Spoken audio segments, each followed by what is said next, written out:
ਸਭ ਨੂੰ ਪਿਆਰ ਭਰੀ ਸਤਿ ਸ਼੍ਰੀ ਅਕਾਲ। ਮੈਂ ਜਸਪਾਲ ਸਿੰਘ ਸਵਾਗਤ ਕਰਦਾ ਤੁਹਾਡਾ ਸਭ ਦਾ ਆਪਣੇ YouTube channel Jaspal graphics art ਦੇ ਉੱਤੇ। ਅੱਜ ਆਪਾਂ ਬਾਕਸ ਦਾ ਸਾਈਜ਼ ਲਗਾਉਣਾ ਸਿੱਖਾਂਗੇ ਵੀ ਬਾਕਸ ਦਾ ਸਾਈਜ਼ ਕਿਸ ਤਰ੍ਹਾਂ ਲਗਾਇਆ ਜਾਂਦਾ ਹੈ ਵਿਦ ਲੌਕ ਤੇ ਫਲੈਪ ਦੇ ਇਨਕਲੂਡ। ਹਾਂਜੀ, ਤੋਂ ਸ਼ੁਰੂ ਕਰਦੇ ਹਾਂ। ਸਭ ਤੋਂ ਪਹਿਲਾਂ ਆਪਾਂ ਇੱਕ ਰੈਕਟੈਂਗਲ ਸਿਲੈਕਟ ਕਰਾਂਗੇ ਔਰ ਇਹਨੂੰ ਇੱਥੇ ਪਲੇਸ ਕਰਾਂਗੇ। ਹੁਣ ਇੱਥੇ ਬਾਕਸ ਦਾ ਸਾਈਜ਼ ਆਪਾਂ ਜਾਂ ਇੰਚਾਂ ਵਿੱਚ ਲਗਾਉਣਾ ਹੈ, ਪਹਿਲਾਂ ਡਿਸਾਈਡ ਕਰਨਾ ਹੈ ਆਪਾਂ ਬਾਕਸ ਦਾ ਸਾਈਜ਼ ਇੰਚਾਂ ਵਿੱਚ ਲਗਾਉਣਾ ਹੈ। ਸੋ ਇੱਥੇ ਆਪਾਂ ਦੀ ਜਗ੍ਹਾ ਇੰਚ ਸਿਲੈਕਟ ਕਰ ਲਾਂਗੇ। ਹੁਣ ਇਸ ਰੈਕਟੈਂਗਲ ਨੂੰ ਸਿਲੈਕਟ ਕਰਾਂਗੇ। ਸਭ ਤੋਂ ਉੱਪਰ ਆ ਜਾਂਦੀ ਹੈ ਲੈਂਥ। ਆਪਣੇ ਬਾਕਸ ਦੀ ਲੈਂਥ ਹੈ 7 ਇੰਚ ਤੇ ਨੀਚੇ ਆ ਜਾਂਦੀ ਹੈ ਹਾਈਟ ਬਾਕਸ ਦੀ। ਇਹ ਆਪਣੀ ਹਾਈਟ ਹੈ 2 ਇੰਚ 2 ਇੰਚ 600। ਹੁਣ ਆਪਣੇ ਅੱਗੇ ਵਿਡਥ ਆ ਜਾਂਦੀ ਹੈ। ਵਿਡਥ ਤੇ ਕਾਪੀ ਮਾਰਾਂਗੇ। ਵਿਡਥ ਦੀ ਆਪਣੀ ਚੌੜਾਈ ਹੈ 4 ਇੰਚ। ਇਸ ਨੂੰ ਲਾਵਾਂਗੇ। ਇਹਦੇ ਉੱਪਰ ਆਪਾਂ ਕਾਪੀ ਮਾਰਾਂਗੇ। ਇਸ ਨੂੰ ਫਲੈਪ ਕੇ ਉੱਪਰਲਾ ਕਵਰ ਕਿਹਾ ਜਾਂਦਾ ਟੌਪ। ਇਹ ਵੀ 4 ਇੰਚ ਆਏਗਾ।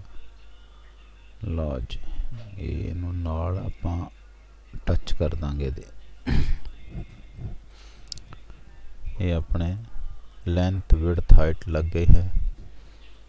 ਹੁਣ ਇਸ ਦੇ ਉੱਪਰ ਆਪਾਂ ਫਲੈਪ ਲਗਾਵਾਂਗੇ। ਇਨਸਰਟਿੰਗ ਫਲੈਪ ਇਸ ਨੂੰ ਕਿਹਾ ਜਾਂਦਾ ਹੈ।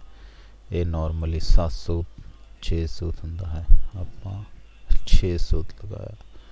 ਬਹੁਤ ਸਾਰੇ ਕ੍ਰੀਏਟਰਾਂ ਦਾ ਦੇਖਿਆ ਹੈ ਉਹ ਬਹੁਤ ਹੀ ਲੰਬਾ ਲੈ ਜਾਂਦੇ ਹਨ ਇਸ ਨੂੰ, ਪਰ ਆਪਾਂ ਸ਼ਾਰਟਕਟ ਦੇ ਵਿੱਚ ਇਸ ਨੂੰ ਲਾਵਾਂਗੇ 600। ਉੱਪਰੋਂ ਇਹਦੇ ਕਾਰਨਰ ਆਪਾਂ ਰਾਉਂਡ ਕਰ ਦਿਆਂਗੇ।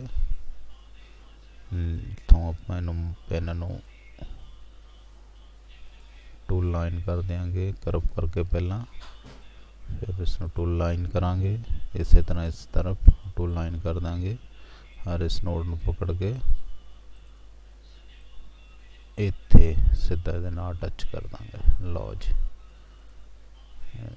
ਇੱਕ ਸਿਲੈਕਟ ਕਰਨਾ ਸੀ। ਹਾਂ, ਇਹ ਆਪਣਾ ਫਲੈਪ ਲੱਗ ਗਿਆ। ਹੁਣ ਨੀਚੇ ਲੌਕ ਲਾਵਾਂਗੇ। ਲੌਕ ਦੀ ਜਾਣਕਾਰੀ ਤੁਹਾਨੂੰ ਦੇ ਦਈਏ, ਇਹਦੀ ਕਾਪੀ ਮਾਰ ਲਈ ਬਾਕਸ ਨੇ। ਇਹ ਜੋ ਵਿਡਥ ਹੁੰਦੀ ਹੈ ਲੌਕ ਇਸ ਦਾ ਹਾਫ ਕਰਨਾ ਹੁੰਦਾ ਹੈ। ਸਭ ਤੋਂ ਪਹਿਲਾਂ ਲੌਕ ਲਗਾਉਣ ਲਈ ਇਹ ਵਿਡਥ ਆਪਣੀ ਹੈ 4 ਇੰਚ ਤੇ ਇਸ ਦਾ ਹਾਫ ਹੋਇਆ 2 ਇੰਚ। ਇਸ ਨੂੰ ਆਪਾਂ 2 ਇੰਚ ਪਲੇਸ ਕਰਾਂਗੇ। ਹਾਂਜੀ, ਇਹ ਆਪਣਾ 2 ਇੰਚ ਲੱਗ ਗਿਆ। ਹੁਣ ਇਹਦੇ ਨੀਚੇ ਲੌਕ ਫਸਾਉਣ ਵਾਸਤੇ ਜੋ ਸਾਈਜ਼ ਹੁੰਦਾ ਹੈ ਉਹ 600 ਹੁੰਦਾ ਹੈ। ਪਲੱਸ 600 ਕੀਤਾ ਜਾਂਦਾ ਹੈ। ਹੁਣ ਆਪਾਂ ਇਹਦਾ ਪਲੱਸ 600 ਕਰ ਲਿਆ। ਇਹਦੇ ਨਾਲ ਅਟੈਚ ਕਰ ਲਿਆ ਪੂਰਾ ਇਹ। ਹੁਣ ਇਸ ਨੂੰ ਆਪਾਂ 4.5 ਇੰਚ ਲਗਾਵਾਂਗੇ ਲੈਂਥ ਇਸ ਦੀ ਤੇ ਇਸ ਨੂੰ ਗੁਲਾਈ ਕਰ ਦਿਆਂਗੇ।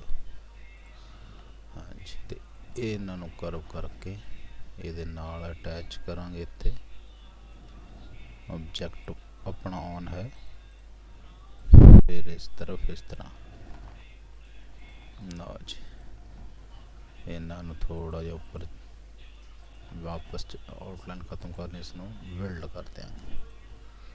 ਲਓ ਜੀ, ਇਹ ਆਪਣਾ ਨੀਚੇ ਲੌਕ ਲੱਗ ਗਿਆ। ਇਸੇ ਤਰ੍ਹਾਂ ਇਸ ਸਾਈਡ ਦਾ ਹੈ। ਇਸ ਨੂੰ ਇੱਥੇ ਨੀਚੇ ਪਲੇਸ ਕਰ ਦਾਂਗੇ। ਹੁਣ ਟੋਟਲ ਲੈਂਥ 2 ਇੰਚ 600। ਇਹਦੀ ਆਪਾਂ 2.25 ਇੰਚ ਰੱਖਾਂਗੇ। ਥੋੜਾ ਜਿਹਾ ਇਸ ਤੋਂ ਘੱਟ ਹੁੰਦਾ, ਆਪਾਂ ਪੂਰਾ ਵੀ ਰੱਖ ਸਕਦੇ ਹਾਂ। ਬਾਕੀ ਡਾਈ ਵਾਲਾ ਆਪਣੇ ਆਪ ਐਡਜਸਟ ਕਰ ਲੈਂਦਾ ਹੈ। ਇਸ ਨੂੰ ਆਪਾਂ ਇਸ ਤਰ੍ਹਾਂ ਕਰਾਂਗੇ। ਲਓ ਜੀ, ਹੁਣ ਇਹ ਆਪਣਾ ਲੱਗ ਗਿਆ। ਹੁਣ ਇਸੇ ਦੀ ਅੱਗੇ ਰਿਪੀਟ ਕਰ ਦਿਆਂਗੇ ਕਾਪੀ। ਇਸ ਨੂੰ ਪਲਟੀ ਕਰ ਦਿਆਂਗੇ। ਪਲਟੀ ਨੇ ਇਸ ਤਰ੍ਹਾਂ ਹੀ ਰਹਿਣ ਦਿਓ। ਇੱਧਰ ਆਪਾਂ ਪੇਸਟਿੰਗ ਫਲੈਪ ਲਗਾਵਾਂਗੇ। ਪੇਸਟਿੰਗ ਫਲੈਪ 600 ਦੇ ਕਰੀਬ ਹੁੰਦਾ ਹੈ। 600 ਲਗਾਵਾਂਗੇ। ਨਾਲ ਪੂਰਾ ਪਲੇਸ ਕਰ ਦਿੱਤਾ ਤੇ ਇਸ ਨੂੰ ਕਰਵ ਕਰਕੇ ਇੱਥੇ ਆਪਾਂ ਜਿੰਨਾ ਇਸ ਨੂੰ ਨੀਚੇ ਕਰਨਾ ਚਾਹੁੰਦੇ ਹਾਂ ਇੱਥੇ ਸਾਈਜ਼ ਭਰ ਦਿਆਂਗੇ। ਤੇ 200 200 ਇਹ ਇਸ ਦਾ ਸਾਈਜ਼ ਲੱਗ ਗਿਆ। ਲਓ ਜੀ ਇਹ ਆਪਣਾ ਬਾਕਸ ਦਾ ਸਾਈਜ਼ ਲੱਗ ਕੇ रेडी हो गया। लो थोड़ा इसमें कट का इफेक्ट दे देता देखने में अच्छा लगे। ये उपर एक फ्लैप होंदा है वो अक्सर ही इस तो थोड़ा दो कट होंदा है इसमें। लो जी ये अपना बॉक्स का सही लग गया। इसे दी कॉपी मार के इधर लगा देंगे। लो जी ये अपना बॉक्स का सही लग के रेडी हो गया है। आउटलाइन इसकी रेड करके थोड़ी मोटी कर देने हैं। लो जी ये साइज तुहाडा तैयार है। और तुहानू ये वीडियो किस तरह लगी आप लाइक जरूर करना, कमेंट करना तो मेरे चैनल नू सबसक्राइब कर देना। धन्यवाद।